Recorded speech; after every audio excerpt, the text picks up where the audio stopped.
Has Obama cut off our intelligence about terrorist attacks? That's what we're going to talk about today at the Lunch Alert, and I hope you have a nice lunch. Obama has had a very good record of killing terrorists with drone strikes, and of course he deserves a lot of credit for locating and killing bin Laden. But for the most part, the intelligence that is underscoring those efforts was developed under Bush. And it's not a question here of political credit. The problem is that there's real evidence that the flow of information that we're now profiting from has been cut off, and that in 2 or 3 years we won't know what's going on among our enemies and among terrorists. This concern was highlighted by Jose Rodriguez, who for 31 years worked at the CIA and was the chief of their counterintelligence, counter-terrorist operations. And he makes 2 points.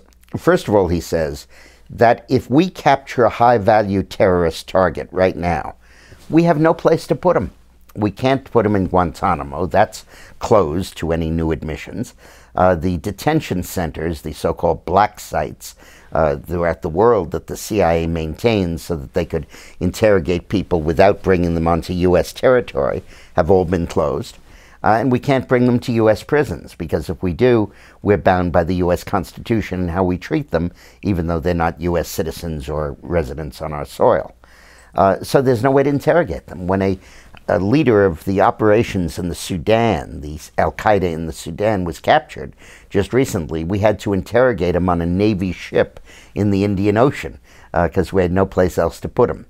And in addition, Rodriguez points out that when we interrogate them, the administration has banned the use of harsh interrogation techniques. And as a result, we have to follow the Army Field Manual, which essentially is designed for the treatment of prisoners of war. Now, for example, the evidence that led to the capture of bin Laden has been detailed, and Mohammed Sheikh Khalid, who gave us the information, was not physically abused during that interrogation. He was denied sleep for 72 hours, and I'm not sure that that constitutes torture in my book. Anyway, the point is we're not doing it anymore.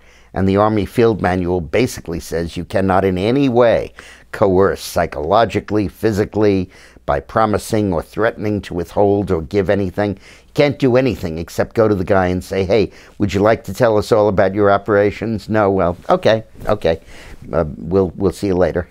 So that we're no longer getting this flow of information. He also makes the point that Obama's drone strikes, while very effective in killing Al-Qaeda's leadership, do not permit us to capture anyone and interrogate them. We're killing them. And we're killing them using old information that we had, and we're not getting any new information.